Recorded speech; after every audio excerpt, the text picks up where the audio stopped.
Assalamualaikum, nama saya Sari. Saya advokat wanita asal Aceh. Walaupun saya seorang penyandang disabilitas, tidak menyurutkan saya untuk mencapai impian saya sebagai seorang advokat membela kaum yang lemah untuk masyarakat. Assalamualaikum, terima kasih.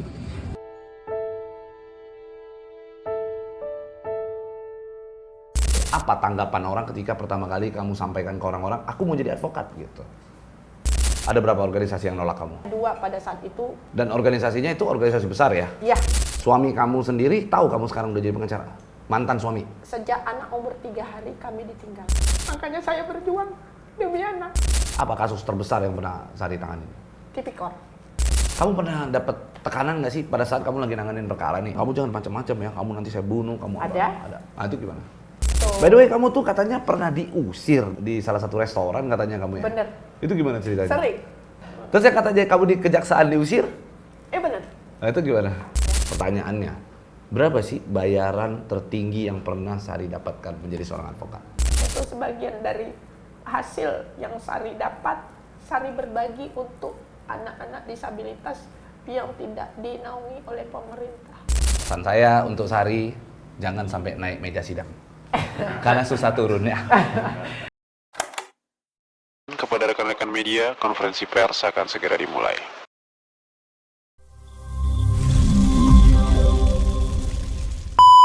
Oke, Zaida Sari SH ya? Ya, SH, udah S2? belum Bang? Belum, tapi akan S2 ya? Akan, insya Allah. Advokat wanita dengan penyandang disabilitas. Benar Bang. Pertama di Indonesia, belum pernah ada itu. Gimana sih ceritanya kamu tuh bisa menjadi seorang advokat? Awal mulanya itu seperti apa? Pertama saya sebagai paralegal sih, intinya secara otodidak sendiri gitu. Nah, pada saat tahun 2015 saya ketemu dengan yang namanya Sultan Junaidi. Beliau adalah ketua umum PAI. Oke, tahan dulu. Itu kan setelah kamu menjadi seorang advokat, Iya. ya kan?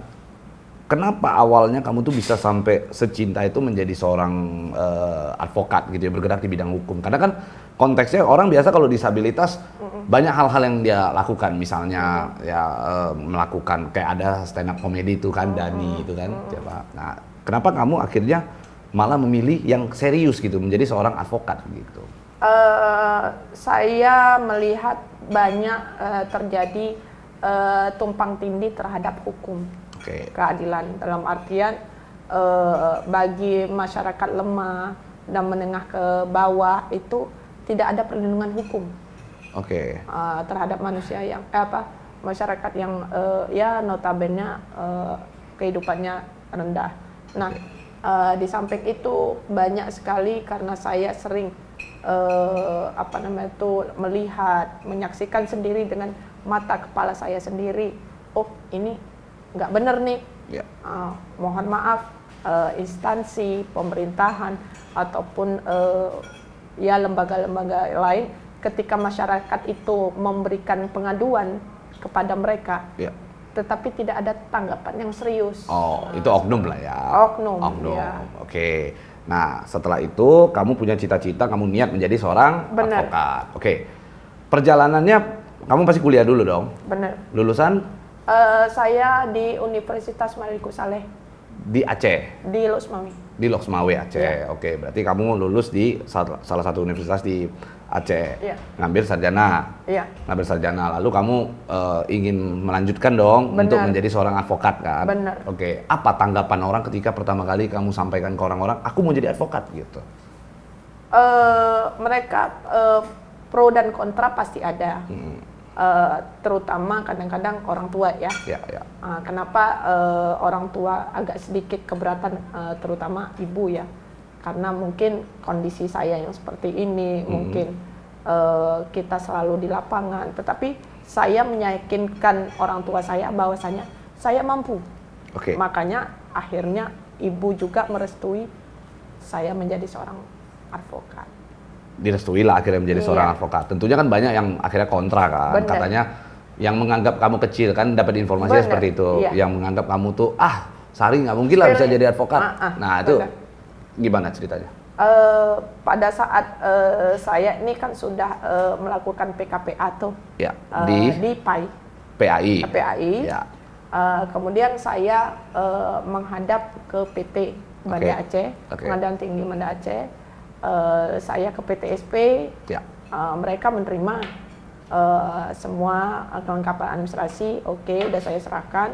Nah, pada saat itu kan saya melakukan penyumpahan tunggal.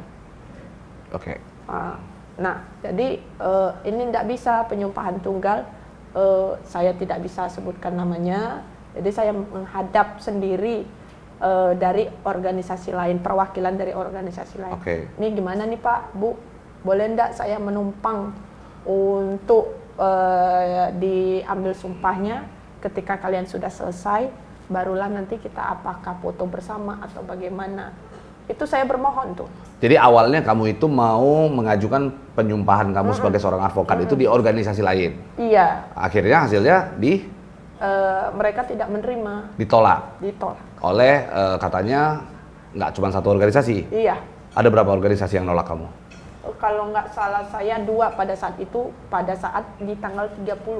Dan organisasinya itu organisasi besar ya? Iya, Salah satu organisasi terbesar di Benar. Indonesia, organisasi advokat terbesar. Benar. Mereka menolak kamu gitu ya Iya. untuk menjadi seorang advokat. Nah akhirnya PAI lah yang menerima kamu. sebenarnya akhirnya kan PAI yang menolak, apa namanya tuh, PAI yang menerima saya Oke. untuk dijadikan Seorang advokat. Kamu diangkatlah menjadi Ya. seorang advokat melalui PAI, Benar. gitu ya. PAI itu untuk informasi, PAI itu adalah Perkumpulan Advokaten Advokaten Indonesia. Benar. Di mana Sari adalah seorang advokat yang diangkat melalui organisasi advokat Benar. PAI. Benar. Dan bisa dikatakan satu-satunya ya kamu sekarang Iya. ini menjadi disabilitas yang berprofesi sebagai advokat. Benar. Oke. Setelah kamu pertama kali menjadi seorang advokat, Ya. kan diangkat nih. Kamu pasti menangani perkara dong. Benar. Perkara pertama yang kamu langsung tangani sebagai seorang advokat pada saat itu apa? Kasus narkotika. Wah, langsung dapat perkara tuh. Itu berapa lama tuh setelah kamu diangkat sampai kamu dapat itu perkara? Tanggal 31 saya apa namanya diangkat 31. Bulan 10 tahun 2019. Oke. Tanggal 1-nya bulan 11 saya sudah Oh, selisih sehari. ya, Langsung dapat perkara. Itu gimana cara kamu dapat perkara itu? mereka melihat sepak terjang saya sebelum menjadi seorang pengacara. Oke. Bukan saya yang mencari klien, Ya, ya. kliennya yang mencari. Jadi kamu nggak pernah tuh ya minta-minta perkara, nggak pernah ya? Pantang ya? Pantang. Ya, karena advokat itu harusnya dipinang bukan meminang ya. Ya. Dan untuk sampai detik ini nama saya juga misalnya nih yang mana nih Bu Sari, seorang lawyer gitu kan, saya tidak pernah mengeksposkan diri bahwasanya mengakui saya ini seorang pengacara. Oke. Tetapi mungkin petugas-petugas yang ada di pengadilan agama atau di pengadilan negeri gitu, Ya, ya. itu orangnya. Nah, jadi seiring berjalan waktu, mereka yang mengikuti saya, boleh Bu konsul, minta nomor teleponnya, Oke. diajak ketemuan, seperti itu. Sekarang kamu umur berapa sih? Saya sekarang udah jalan 45, tanggal 8 bulan 5 ini. Oke, umur 45 tahun. Ya. Umur 45 tahun, lalu kamu disumpah di tahun 2019. 19. Disitulah kamu mulai Iya, beracara. iya. Punya keluarga? Udah punya keluarga? Saya single parent. Single parent, berarti dulu pernah menikah. Iya, Pada saat kamu menikah itu kamu udah jadi pengacara? belum. Oh, belum menjadi pengacara. Saya masih paralegal. Masih paralegal, Iya. kerja sebagai paralegal. Oke. Suami kamu sendiri tahu kamu sekarang udah jadi pengacara? Mantan suami? Kami lost contact. Sejak anak umur 3 hari kami ditinggal. Umur 3 hari langsung kamu ditinggal? Bener. Kenapa? Alasannya apa? Ya ada yang telepon perempuan, dia mengaku bahwa dia adalah istri dari suami saya, Ya. tetapi pada kenyataannya suami saya memang dia single pada saat menikah dengan saya.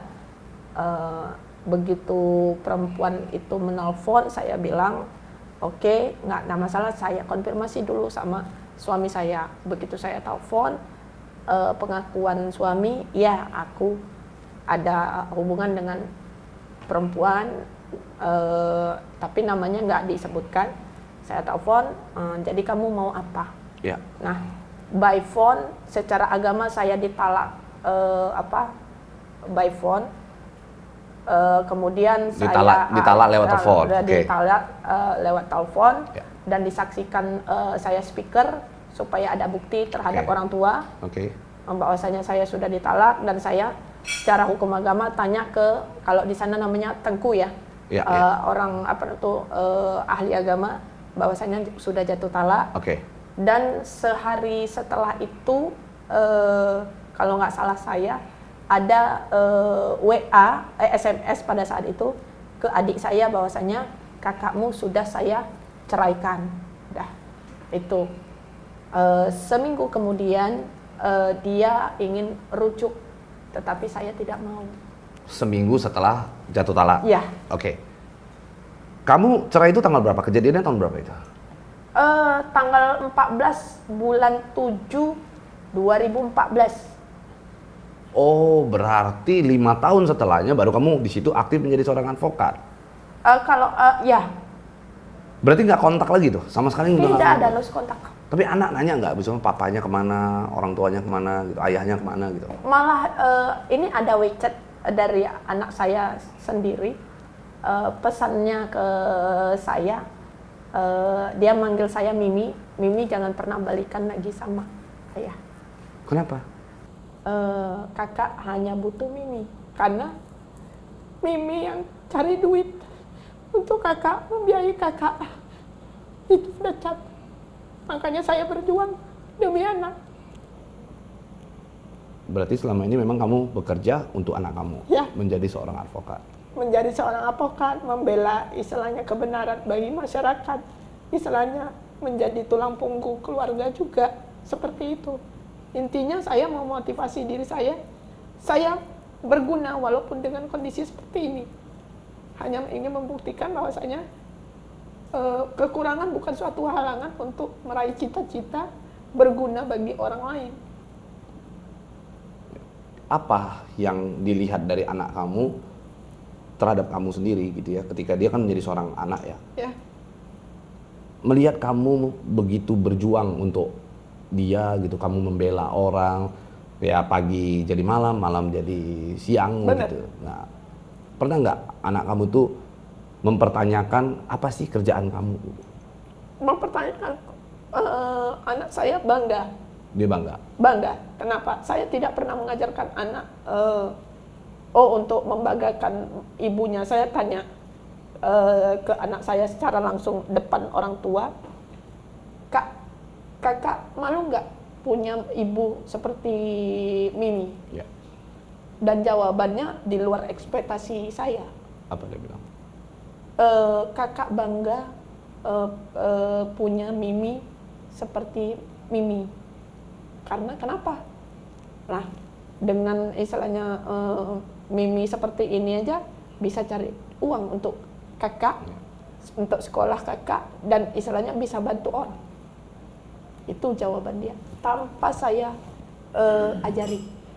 Nggak pernah dia kayak misalnya di sekolah diledek-ledekin sama teman-temannya? Malah dia kalau misalnya nih, saya nih jalan nih berdua sama dia, dia ledekin sama teman-temannya, malah dia yang marah.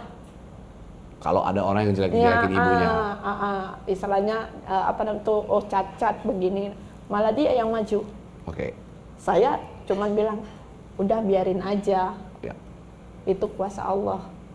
Jangan kita balas, biarin aja. Nanti suatu saat orang akan paham. Itu yang saya berikan didikan itu. Ya. Dan saya juga sendiri tidak pernah mengajarkan anak saya itu untuk dendam terhadap ayahnya sendiri. Oke. Tapi dia dendam, enggak kan? Ya, Dendamnya harus seperti saya akui. gimana dendamnya? Dendamnya karena apa namanya tuh? Dia tidak pernah menghubungi. Oke, dia lost contact. Kenapa sampai umur anak besar ini dia tidak pernah datang?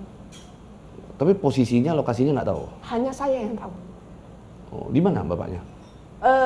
Dia di daerah Rengat, namanya Kembang Manis. Oke, di situ. Tapi si anak nggak tahu ya? Tidak ada. Berarti tidak pernah menafkahi juga? Tidak sama sekali. Sama sekali, kontak sekalipun nggak pernah? Tidak. Demi Allah, lillahi ta'ala, umur 1 bulan saya harus jadi mesin uang untuk menafkahi anak. Begitu lepas 60 hari, saya langsung pergi warawiri, luar kota setiap hari. Jadi mungkin untuk saat ini saya bukan ibu yang baik untuk anak saya, karena waktu tidak ada sama anak. Itu yang konsekuensi yang harus saya terima. Tapi dengan saya bekerja, saya bisa menghidupi anak saya tanpa meminta belas kasihan orang lain. Tidak. Ya. Itu. Kalau misalnya anak kamu siapa namanya? Sarah. Sarah. Kalau Sarah lagi nonton, apa yang mau kamu sampaikan ke Sarah? Kakak, Mimi minta maaf ya nak. Mimi belum jadi ibu yang baik untuk kakak. Moga kakak bisa menjadi kebanggaan Mimi. Rajin-rajin belajar, prestasinya jangan pernah mundur. Mimi tahu kakak cikal bakal pengganti Mimi, karena kakak juga termotivasi. Kakak kan ingin menjadi seorang hakim. Insya Allah Mimi akan mewujudkan cita-cita kakak.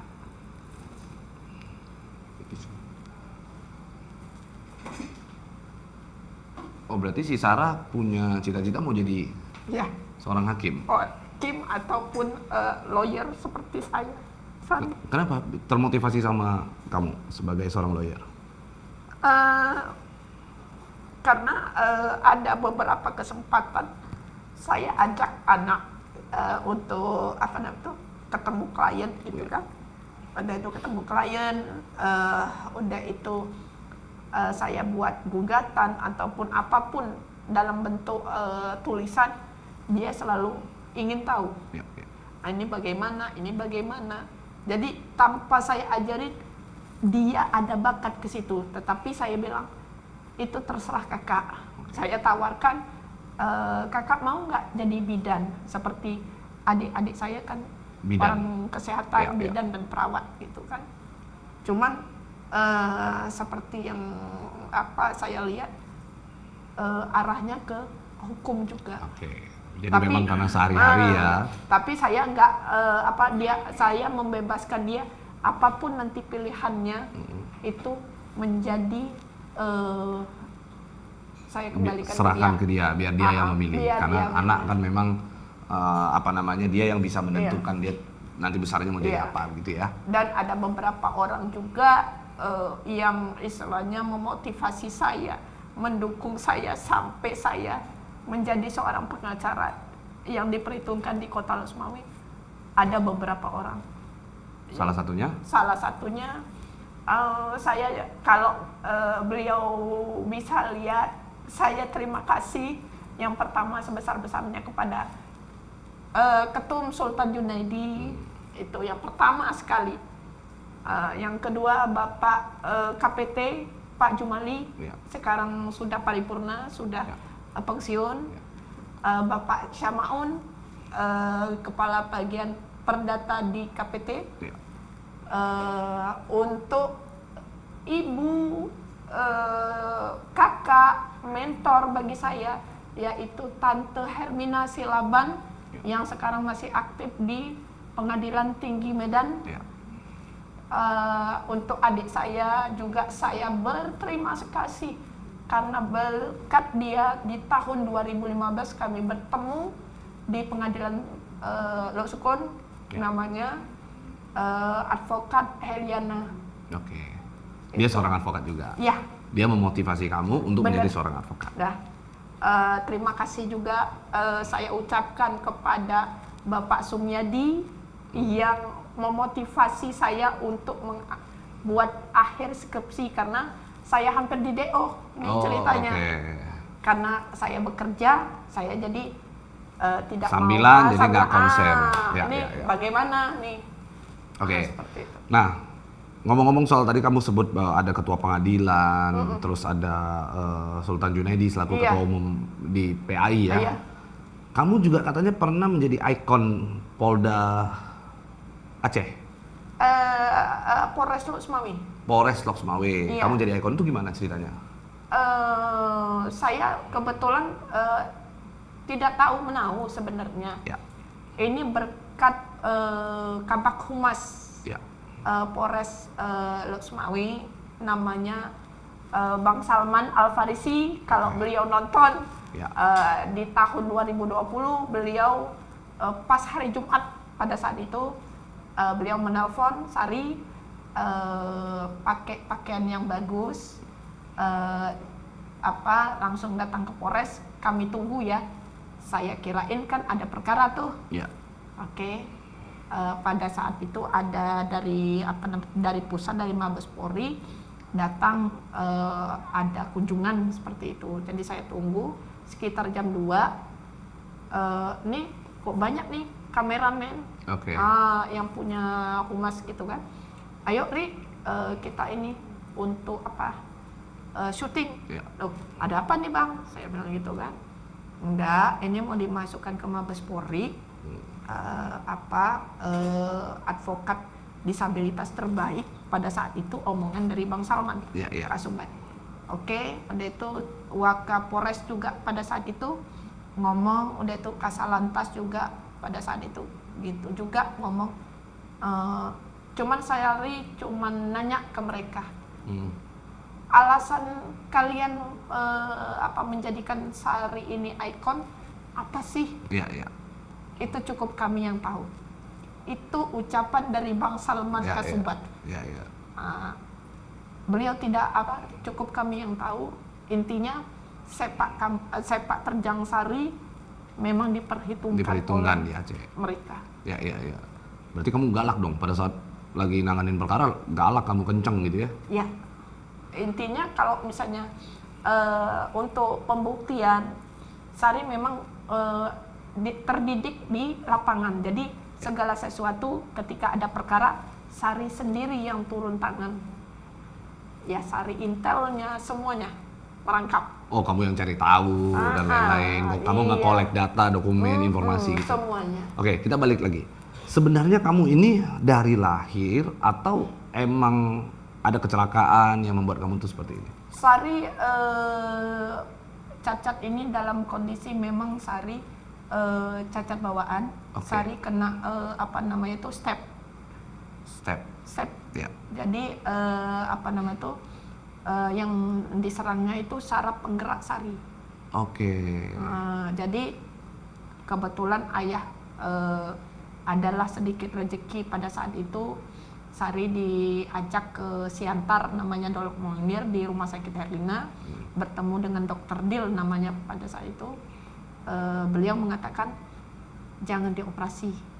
Kalau dioperasi 2 kemungkinan, nggak ada hal yang baik. Ada resikonya. Ada resikonya. Ya, yang pertama meninggal, Ya. yang kedua lumpuh seumur hidup. Nanti akan takdirnya akan Tapi nggak ada. lebih gemilang.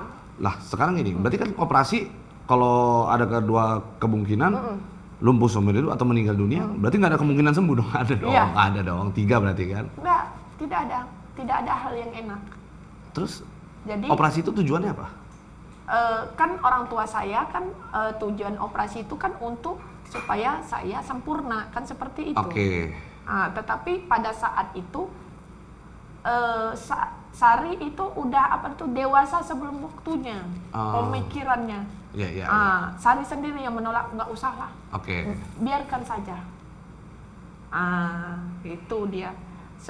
Udah itu umur 6 bulan kalau nggak salah Sari dikembalikan ke nenek. Pada saat itu nenek Sari guru. Ya. Karena kan kalau di Aceh tuh saat itu mobilnya tinggi-tinggi. Ya. Udah itu takut nanti dibully, nggak mau sekolah. Ya. Seperti itu. Tetapi pada akhirnya Sari membuktikan. Sari sekolah di sekolah biasa. Ya. Dan orang tua saya masukkan Sari ke YPAC, Yayasan Anak Cacat pada saat itu.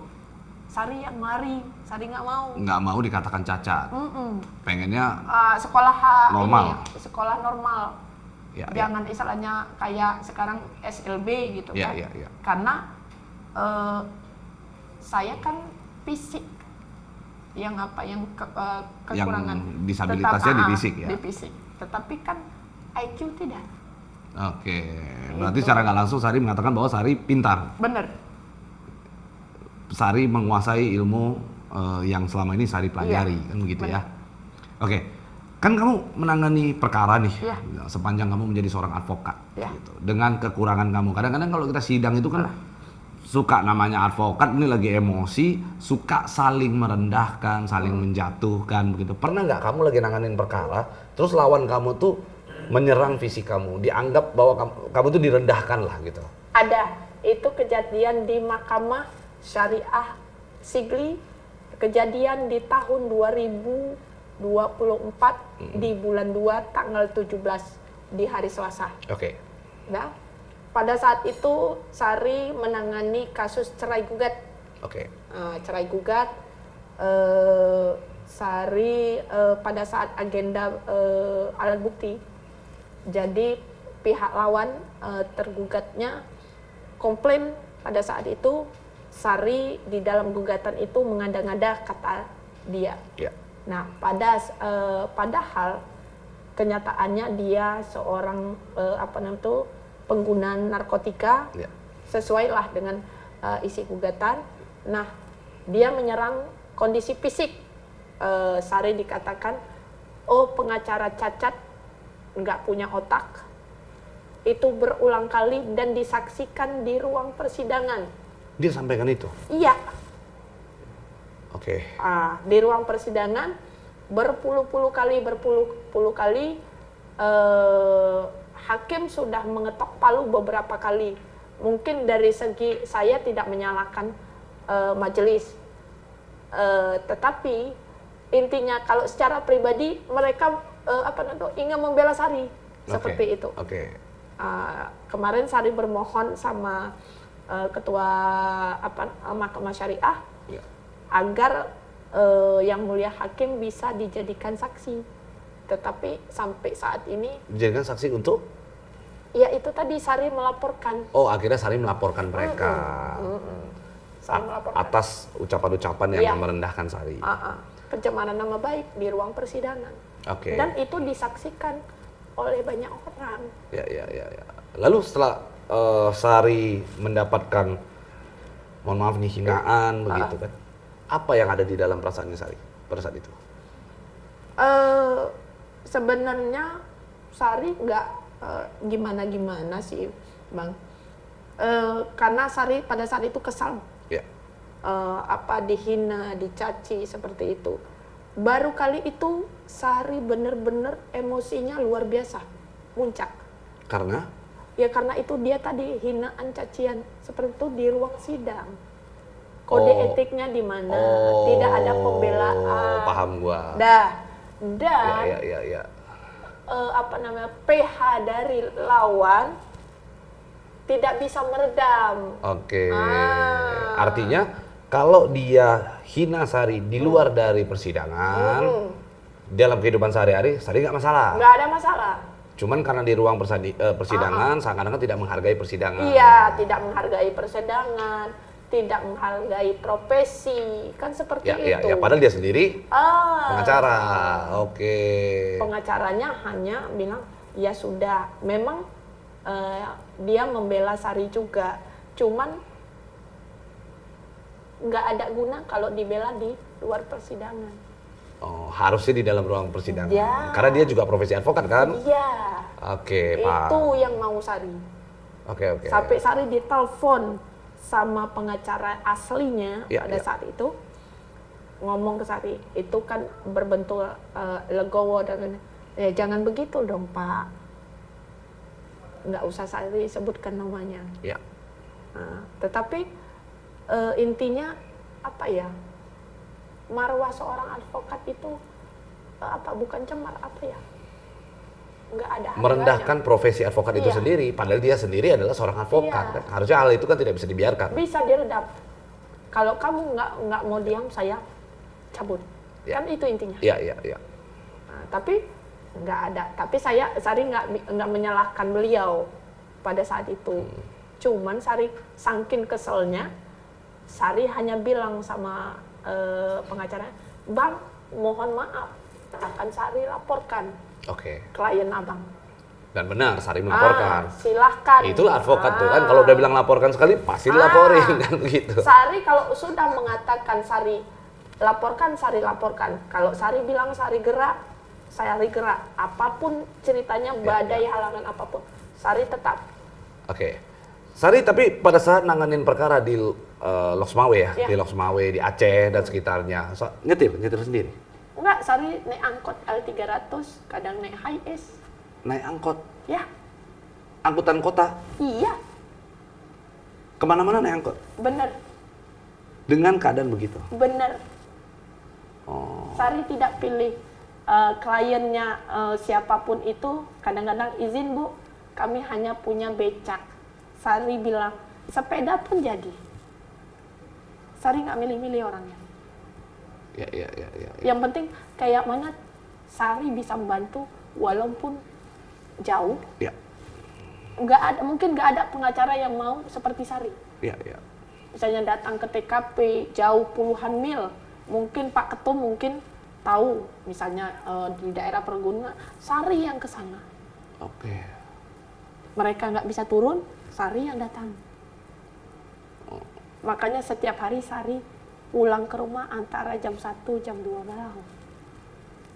Oh, pulang pergi pagi, pulang malam.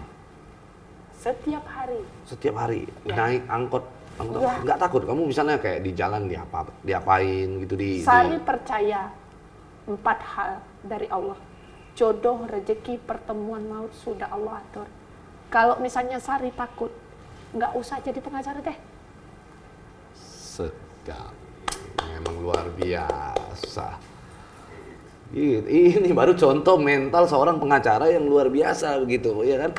Ini kalau ada advokat disuruh ngumpul aja susahnya minta ampun. Sari dididik oleh Pak Ketum harus Ya.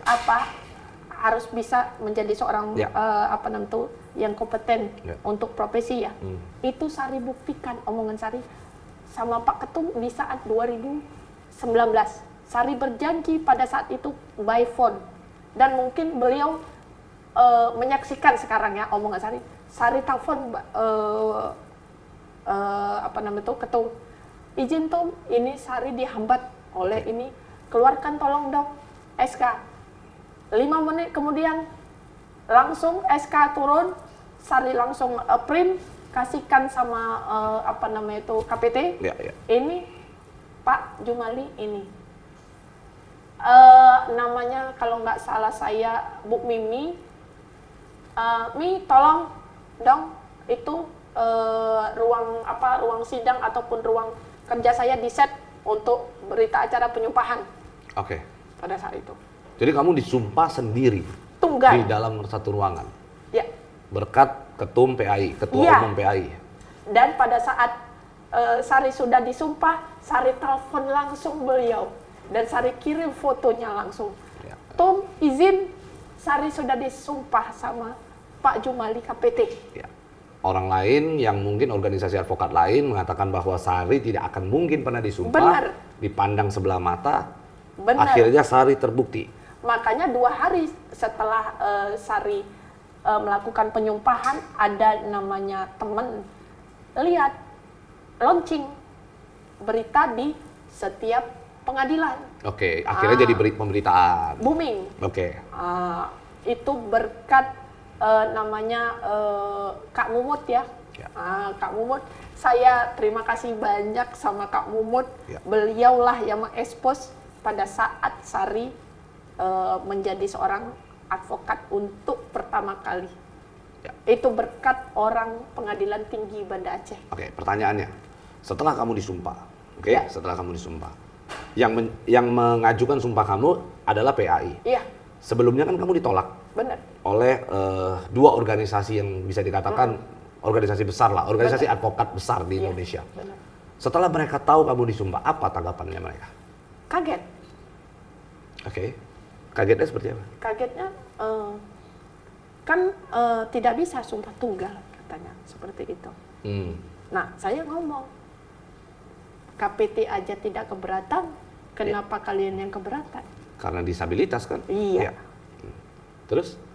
Ya, saya berlalu aja, nggak saya ambil pusing sih. Dari kedua organisasi advokat itu tanggapannya. Iya. Justru semuanya pada masih denial lah dengan itu ya. anak buahnya, Oke, bukan oke. langsung sama istilahnya ketuanya atau apa. Ya. Nah, pada saat itu, oh ini atas nama ini jadi emangnya disumpah Ya. seperti itu kan? Iya benar. Hmm. Itu dia kaget aja sih. Tapi apa alasan mereka untuk tidak memberikan, istilahnya mengajukan sumpah kamu ke pengadilan tinggi itu apa gitu loh? Karena tidak satu OA. Oh, alasannya itu. Iya. Karena kamu tidak satu organisasi advokat. Iya. Pada saat PKPA. Iya. Oh, jadi beda-beda gitu ya. Padahal ilmu profesi advokat kan sama aja kan? Iya. Emang ada beda antara Saya hanya numpang sebetulnya. Saya istilahnya merendahkan diri lah untuk mereka. Mohon dong dia Ya. itu cuman sebentar untuk foto bareng sama kalian.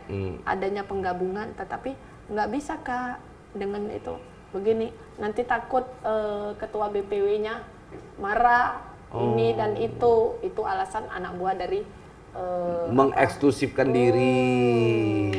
Padahal sekarang mereka nggak tahu sehari sampai Jakarta, luar biasa, ya kan? itu kan semua berkat. Ya memang begitu. Sekarang itu banyak organisasi advokat yang lagunya tinggi banget gitu. Maksudnya satu organisasi advokat seakan-akan menyatakan dirinya sebagai organisasi advokat terbaik, menjadikan dirinya seakan-akan organisasi advokat yang menghasilkan para advokat yang berkualitas.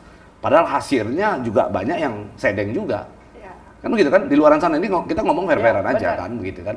Tapi pada akhirnya justru kita lihat banyak sekali hal-hal yang tadi mereka lakukan, menyakiti orang lain. Secara nggak langsung Sari merasa sakit hati. Iya. Betul kan? Dan termotivasi Saya akhirnya menangis pada saat itu. Pada saat itu menangis. Dan saksinya ada. Perwakilan dari KAI. Tidak usah saya sebutkan namanya. Apa? KAI. Ya. Oh ada. Saya bermohon sama beliau. Hmm. Tolong bantu Sari. Oke. Maaf Sari, saya nggak bisa bantu. Ya. Dan orangnya Sari dapat terima kabar beliau ada di Jakarta juga. KAI kan ada dua tuh, yang mana? Saya nggak tahu yang mana. Pokoknya salah satu di antara Iya. itu. Oke. Terus sedih kamu pada saat itu? Sedih, Karena tidak diterima Iya. sumpah. Tapi kamu pernah ikut PKPA di situ nggak? nggak pernah. Nggak pernah. Kenapa kamu nggak mau ikut PKPA di mereka? Mungkin mereka membukakan kesempatan untuk kamu sumpah di situ. Kalau kamu Sari PKPA. bermohon, pada saat itu Sari bermohon untuk ini, mungkin karena dana ini.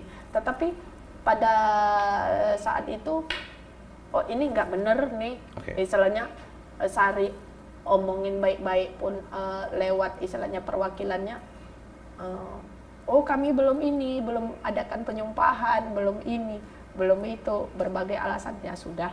Oke. Nah pada saat itu sekitar jam 3 sore Sari pulang dong ke ke tempat teman. Ya. Pada saat itu jam 5 sore Ya. Sari by phone ditelepon oleh pihak KPT. Sari datang besok bawa kelengkapan administrasi Ya. untuk kita adakan penyumpahan. Ya. Ya Sari kaget dong. Ya. Seperti itu. Tepat tanggal 31 bulan 10 2019 jam 10 pagi Sari resmi dilantik oleh KPT Pak Jumali dan alhamdulillah pada saat itu disaksikan oleh Bawas Oke. Pusat Ya. Tanpa biaya, tanpa biaya. 0 rupiah. Benar. Sementara kalau melalui organisasi advokat lain, kamu ngeluarin biaya mungkin besar ya. Iya. Oke. Kamu bangga nggak menjadi advokat di dalam sebuah organisasi yang namanya PAI ini? Sangat bangga. Karena saya diberikan kesempatan untuk membuktikan diri bahwasanya dengan kekurangan saya bisa menjadi seorang lawyer yang diperhitungkan. Itu mau saya. Coba sekarang begini, Ya. kalau saya nanya sama kamu, deskripsikan, berikan saya 5 kata Ya, seorang Sari. ya.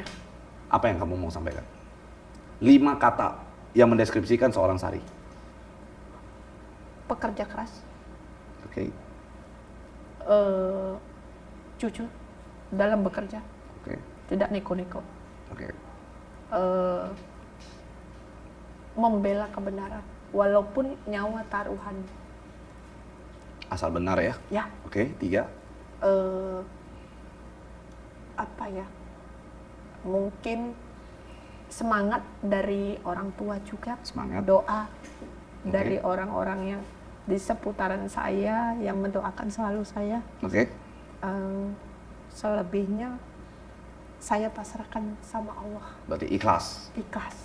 Ya, memang Berapapun nilai dari hasil pekerjaan saya, walaupun hanya 100.000, saya ikhlas. Berarti Sari bisa memberikan rasa keadilan terhadap klien Sari. Itu dia. Oke. Dan alhamdulillah untuk saat ini juga mereka tidak ada yang komplain. Bahkan saya Sari yang dicari. Dan selalu berhasil menangani perkara. Alhamdulillah. Nggak pernah mengecewakan klien lah ya. Iya. Oke. Ada nggak satu case atau satu kasus yang Sari tanganin yang menurut Sari, ini sulit, ini besar banget nih kasusnya? Apa kasus terbesar yang pernah Sari tanganin? Untuk kasus terbesar ini ya yang lagi bergulir ini, yang sulit dalam artian Oh, Sari lagi nanganin kasus Iya. nih. Ya. Apa kasus apa? Sari lagi menangani kasus Sari di pihak tersangka Ya. yang apa namanya itu penggelapan Dugaan 374 penggelapan. dugaan penggelapan Dituduh 374. menggelapkan sesuatu Iya. barang. Oke. Yang menjadi lawan Sari adalah pihak F. Oke. Di apa namanya melawan salah satu perusahaan besar. Benar. Menjadi pelapornya. Iya. Oke, terus? Sari hanya berharap sebagai advokat. Tapi dia menggelapkan. Iya. Dia memang benar-benar menggelapkan. Salah satunya. Ini ada 2 nih. Oh, pelaku ada 2. Pelaku Oke. ada 2. Yang pertama dia kepala gudang. Oke. Yang kedua dia bawahan dari kepala gudang. Oke, berarti memang benar dia salah. Benar. Benar dia salah. Benar. Diakui kalau dia melakukan Iya, kesalahan. benar.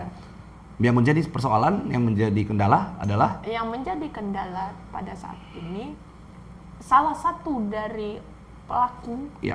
sekarang ada di rumah sakit. Ngapain? Beliau stroke. Oh, kena stroke. Benar. Oke.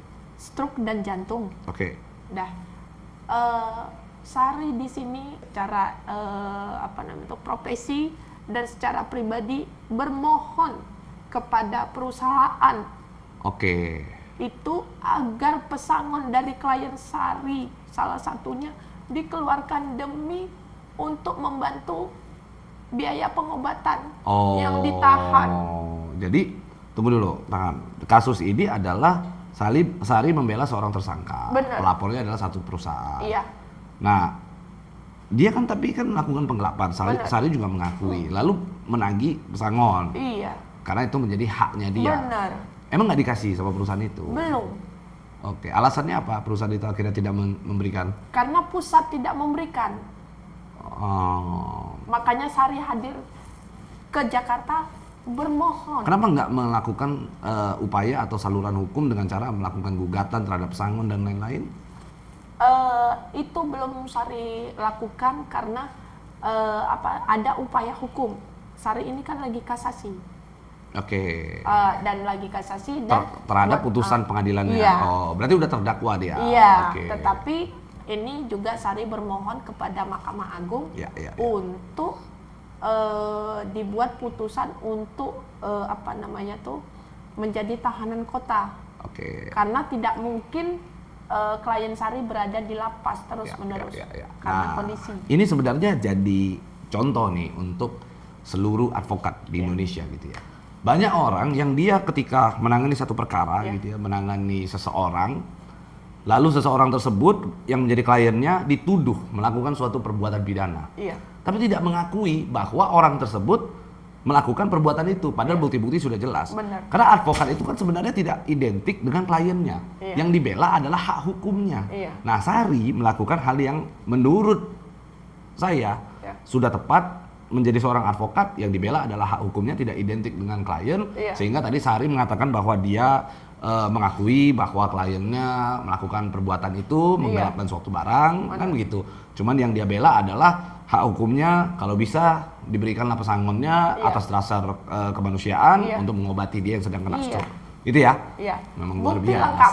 Memang pengacara PAI ini sing ada lawan. Itu baru kualitas, kan begitu. Bukti lengkap. Iya. Bukti lengkap. Oke. Selain itu, apalagi yang kira-kira yang sulit yang pernah kamu tanganin? Yang kira-kira, aduh, mentok nih. Alhamdulillah semua selesai. Sedap. Memang luar biasa. Jadi nggak ada yang sulit ya selama nanganin perkara ya? Mohon maaf, ketika ada perkara di Aceh, kalau untuk hal yang sulit pasti partner atau teman-teman sejawat Sari, Ya. sama beliau aja. Oh. Selesai. Gitu. Bahasa mereka. Makanya Sari sering bilang, kalau yang enak perkaranya untuk kalian, giliran yang ribet, rumit, kalian cari saya lagi. Oke. Dan alhamdulillah Sari juga tidak mempermalukan PAI dan perkara itu selesai. Oke. Gua ubah pertanyaannya. Saya ubah pertanyaannya. Kalau tadi kan kasus apa yang paling sulit ya. Ini pertanyaannya, selama Sari menjadi seorang advokat. Iya. Kasus jenis apa yang Sari belum pernah tanganin, tapi Sari tuh pengen nanganin perkara itu gitu. Tipikor. Oh, sedap. Ayo pejabat-pejabat yang melakukan korupsi silakan boleh cari Sari. Tapi ingat, jika terbukti kalian menggelapkan alat bukti, Sari tahu bagaimana caranya merubah agar dapat bukti itu. Oh, itu kan. Ya. Jadi belum pernah nanganin kasus korupsi, nggak pernah. Menurut Sari kenapa sih pengen kasus tipikor gitu? Kenapa? Karena beban pembuktian itu sangat sulit. Ya, kalau diserahkan kes-kesan ya, menurut saya. Nah, terus? Misal nih, contoh nih. Ya. Satu orang TSK melakukan misalnya penggelapan ataupun OTT. Ya. Kan nggak ada tuh rekening mau secara pribadi. Tapi kalau OTT kan langsung kelihatan ya, duitnya. Betul, kelihatan. Okay, Tapi kalau misalnya by transfer kan nama orang lain. Oh.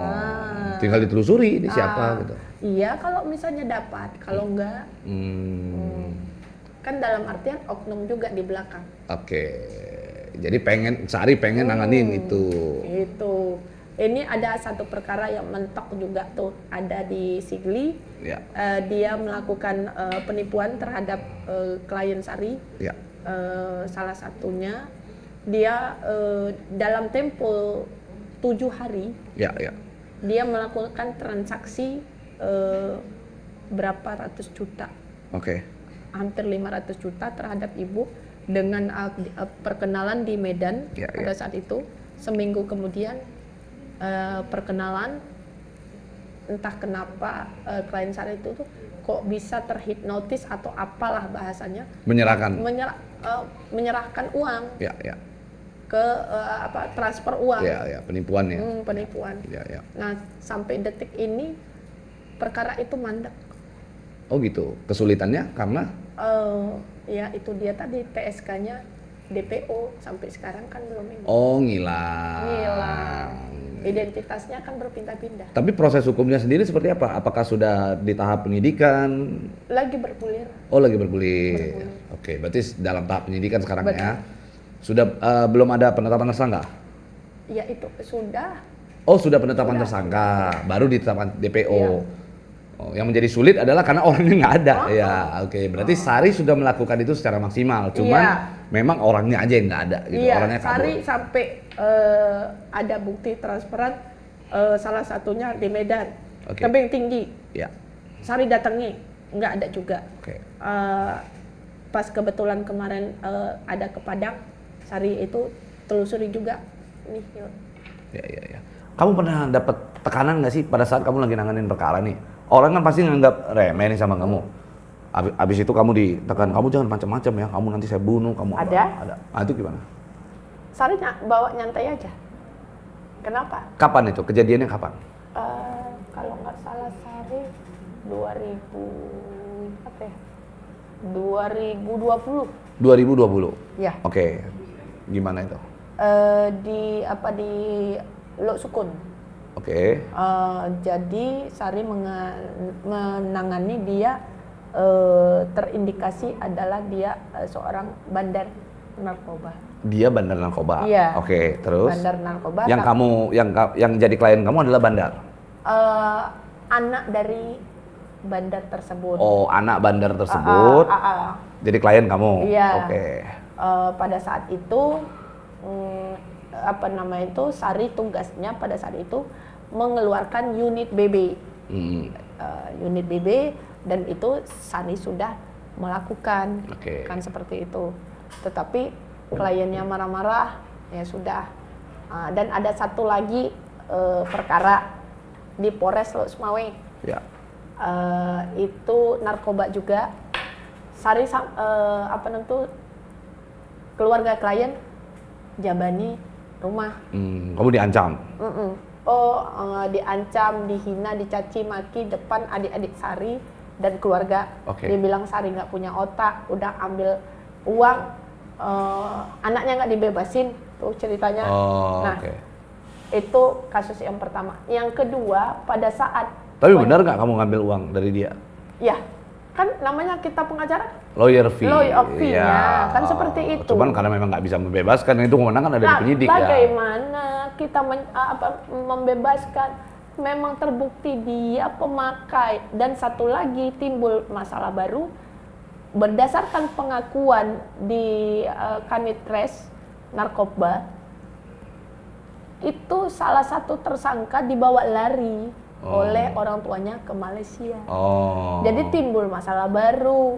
Jadi Sari ngomonglah ke keluarganya bahwasanya anak bapak mengakui, kan ditanya nih barang itu punya siapa? Ya. Punya adik saya hanya pemakai. Nah kan ditanya sama penyidik, adiknya kemana? Dibawa lari sama orang tua. Ya. Pindah. Kan jadi masalah baru. Makanya memang klien ini kalau ketemu sama pengacara yang jujur lah ya, ngomong yang jujur, jangan ngakal-ngakalin pengacara gitu ya. Betul. By the way, kamu tuh katanya pernah diusir di mana? Di salah satu restoran katanya kamu ya? Bener. Itu gimana ceritanya? Sering. Sering? Gimana? Katanya kamu mau meeting ya? Iya. Nah, gimana? Coba. Sering. Ketika itu kan Sari, saya mau duduk nih, mau ketemu klien, biasa seperti itu. Karena mungkin kondisi gitu kan, seharusnya kan tanya keperluannya apa seperti itu. Kan kita berbeda loh, Bang. Iya. Berbeda. Kalau Sari minta-minta, tampilan kan. Iya. Ini kita pakai sepatu, kadang pakai baju bagus. Kok dianggap Sari minta-minta? Oh, Sari dianggap meminta-minta. Padahal kita kadang pakai baju jas, pakai baju bagus, tetap juga Sari dianggap orang peminta-minta. Oh, jadi stereotipnya begitu ketika seseorang disabilitas jalan, mohon maaf agak pincang sedikit dianggap minta-minta. Pemikiran itu dikasih ada 500, ada yang 1000. 1000 perak. Iya. Dan ada satu kejadian nih. Bukan Sari yang marah ya. Pada saat itu Sari berada pas di simpang 4 lampu merah. Ya. Pada saat itu Sari nunggu angkutan umum. Ya. Nah, ketika itu ada mobil Pajero, platnya Sari nggak inget itu. Ya. Kasih uang tuh. Tap kena nih muka nih. 300.000. Oh. Kalau dia mau istilahnya mau sedekah atau mau memberikan sesuatu, Ya. mau ya diberikan secara baik-baik, Ya, kan, ya. seperti itu. Ya, ya. Nah, jadi mereka kan masyarakat lihat tuh, Ya, ya. dan identitas Sari kan tahu mereka. Ya, ya. Bukan Sari yang marah, tetapi orang masyarakat di situ dan tukang becak yang menghalau mobil Pajero tersebut. Oh, oke. Mereka masyarakat yang Marah-marah. Marah-marah. Akhirnya ya malu sendiri kan, cabut. tapi uangnya 300.000 masuk kantong tuh. Enggak. Oh, enggak. Jadi Untuk apa? ya, akhirnya 300.000-nya Sari kasih ke ini. Udah Sari bagiin aja sama tukang becak tuh, ambil tuh, mungkin rezeki kalian. Oke, luar biasa. Terus yang katanya kamu di kejaksaan diusir? Bener. Nah, itu gimana? Itu Sari ada perkara dengan Heliana. Siapa itu? Heliana tuh yang tadi mentor Sari. Oke. Ya, ya, Nah, ya, ya. Jadi Sari kan berdua nih nangani perkara sama dia. Dia sudah mengingatin sebetulnya. Ya. Udah Kak, jangan nanti capek, dia karena kasihan kondisi Ya, ya, ya. Sari gitu. Cuman Sari tergelitik nih Ya. sama Kasih Pidung. Hmm. Dia ngomong ke Sari, berani nggak Bu Sari tanya rentut ke Kejati? Ya. Oh gitu Pak ya? Oh gitu? Ya, ya. Oh ya. Sari nggak bilang apa-apa, Sari ketawa aja, senyum. Ya, ya. Jam 1 malam, Sari berangkat dari Losmawi menuju ke Banda Aceh. Karena ditantang. Iya. Oh. Nah, dibuka lah ditutup pintu pagar, dikasih uang 500. Dah. Ya. Sari tunggu karena koneksi Sari di kejaksaan tuh kan ditutup akses karena phone-nya kan ditutup karena ada Ya. sidak mendadak gitu. Jam 5 sore buka. Jumpalah salah satu pengacara ternama lah di Losmawi. Ngapain Ri? Say hello lah gitu. Ini Pak, mau ada sedikit. Jadi kan udah ditahan seperti itu. Sari nggak bilang apa-apa. Udah, karena Sari buru-buru nih. Karena besok pagi dia putusan Oh. antara hidup mati. Tuntutan maksudnya. Enggak. Mau putusan nih ceritanya. Lah kamu datang tuntutan kan? Berarti kamu kenapa nanya rentut kan karena tuntutan. Iya. Oke. Udah. Datanglah saya seperti biasalah kita ke Iya, PPSP. iya. Ini. 5 udah Sari jelaskan. Sari ditantang nih, Sari bilang itu. Tanya rentut menghadap dah. 5 keesokan harinya kan kami sidang lagi tuh Bang. Ya. Datanglah Kasih Pidung. Saya acungi jempol untuk Bu Sari. Berani tanya rentut ke Kejati. Sari cuma jawab, kalau rasanya Sari nggak buat salah, untuk apa takut? Oke. Terus kejadian yang kamu diusir di kejaksaan itu pas kamu nanya rentut itu? Iya. Diusirnya kenapa? Ya, karena kondisi kita seperti ini, Oh. tanpa basa-basi, Langsung harusnya tiba-tiba nanya tanya. rentut. Harusnya tanya. Iya. Cuman Sari. Tapi kamu sendiri nggak berpikir bahwa kamu ketika kamu nanya rentut itu kan itu bukan ruang kita, bukan Iya. ranahnya advokat gitu. Kamu nggak berpikir sampai situ gitu? Sari hanya ingin membela hak klien. Itu aja intinya. Tujuannya kali aja kamu ini ya, istilahnya kamu gambling di situ Iya. kan. Kamu mau tahu ini rentut segimana, maksudnya apakah masih bisa berubah tuh rentut Iya. gitu. Maksud tujuan kamu itu. Iya. Sari ditantangi, ya Sari terima dong tantangan. Bener. Bisa gitu ya? Oke. Ada lagi kejadian lucu di kantor gubernur. Ini lebih sedih kalau menurut Sari kan. Sari kan pada saat itu kan bermohon untuk punya mobilitas ya. Ya. Sepeda motor roda 3. Menghadaplah ke gubernur. Pada saat itu dia baru dilantik, namanya Irwandi Yusuf. Oke. Nah, pada saat itu pas mau ketemuan dihadang oleh Sapam. Oke. Dah, Sari sudah jelaskan, Sari mau ketemu baik-baik, ada yang mau Sari bicarakan dah. Tetapi dia langsung menyodorkan uang 1.000 perak. Maaf, saya bukan pengemis. Saya hanya menghadap. Oke. ingin bermohon. Karena pada saat itu sejak tahun 2024, Sari setiap tahun, kalau nggak salah Sari 5 tahun berturut-turut, Sari selalu buat permohonan untuk ke DPRK Kota Losmawi ataupun ke Kabupaten Aceh Utara, disuruh buat permohonan dengan teman-teman Sari kan seperti itu. Coba Ri, kamu buat permohonan, mana tahu dikabulkan. Nah pada saat itu ada teman Sari yang mungkin kasihan lihat Sari proposalnya dibawa dan itu sudah di ACC oleh Bupati sendiri, harus dikeluarkan. Tetapi orang lain mendapatkan mobilitas itu, tetapi Sari tidak. Yang Sari minta itu bukan apa-apa, untuk membantu masyarakat yang bisa Sari bantu. Kan untuk program pemerintah juga, itu intinya.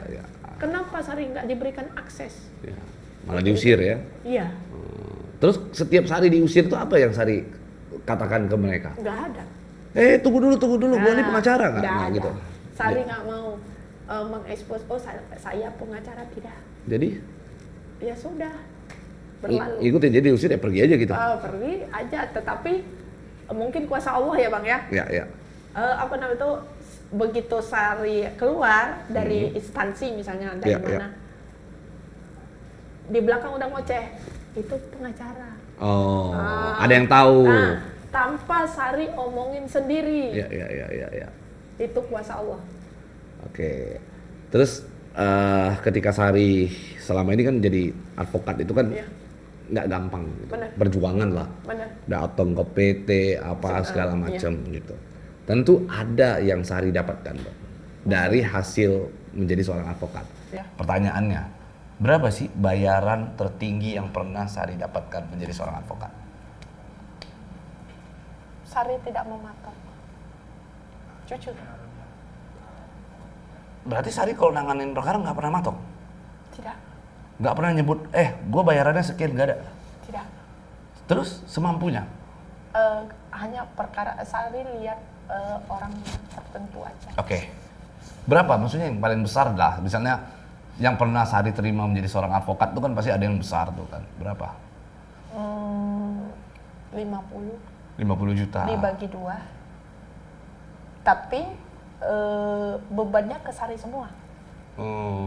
Jadi Ketika perkara bermasalah, yang pergi, yang menyelesaikan Sari, tetapi orang lain tidak. Mohon maaf. Ya. Jadi Makanya Sari memilih sekarang Sari jadi pengacaranya, Sari intelnya, semuanya.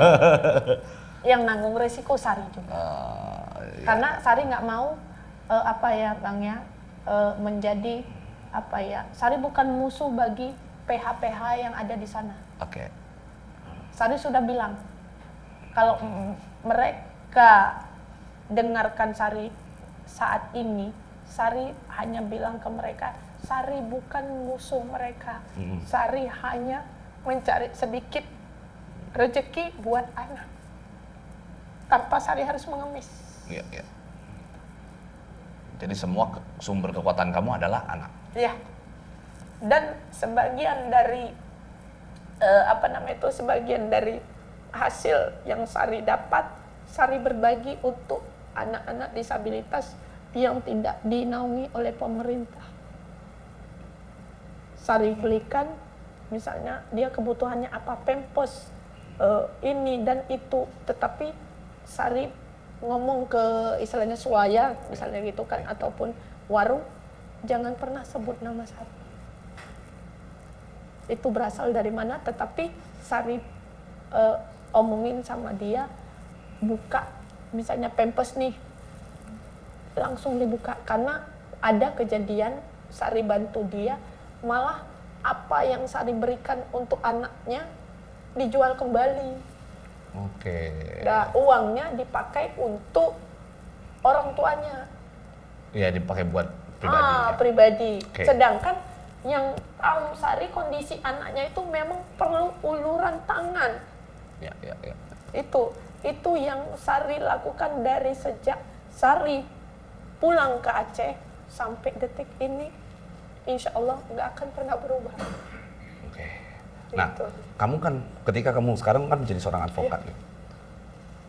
Orang-orang kan persepsinya sekarang adalah ketika mereka melihat kamu sepertinya kamu yang layak ditolong. Tapi Iya. ketika kamu menjadi seorang advokat justru kamu membalik posisi itu seakan-akan kamu yang menjadi pembela orang. Iya. Bahasa kasarnya nih, kamunya perlu dibela gitu Iya. kan. Bagaimana cara kamu membela orang? Dengan omongan seperti itu tanggapan kamu seperti apa? Saya serahkan sama Allah. Biar Allah dan waktu yang istilahnya melihat bagaimana perjuangan saya tidak mudah untuk sampai di detik ini. Terlepas dari istilahnya ada orang cibiran yang tidak senang sama Sari ataupun senang, itu Sari kembalikan sama masyarakat dan bagi orang-orang yang suka alhamdulillah, tidak suka ya tidak apa-apa. Sari hanya pasrahkan aja sama Allah. Biar waktu yang berbicara apakah Sari salah atau tidak. Oke deh. Siap. Apa kedepannya rencana kamu, Sari? Sari hanya ingin izin.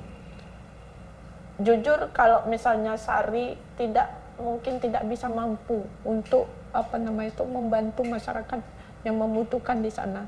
Tetapi Sari pernah berharap seandainya Sari bertemu dengan Presiden, Sari hanya ingin menyampaikan unek-unek bahwasanya ada di daerah yang harus dibantu, jangan hanya di pusat aja.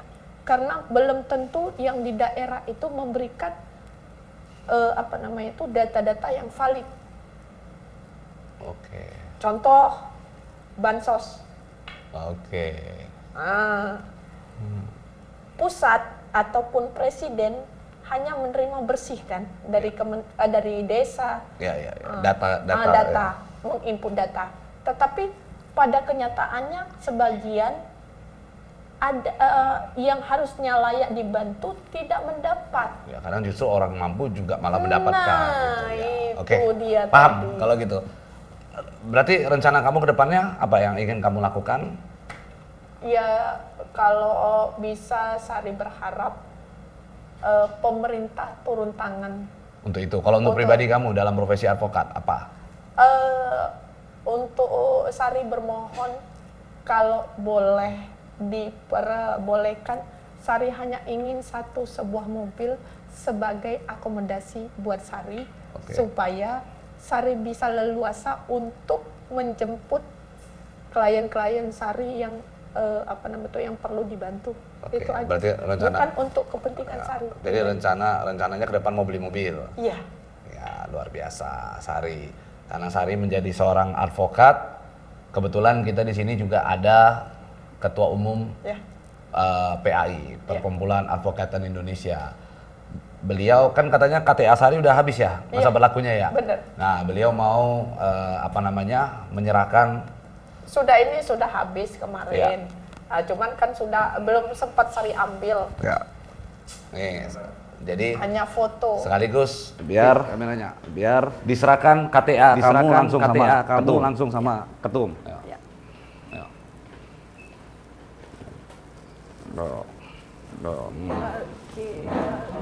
Biasa.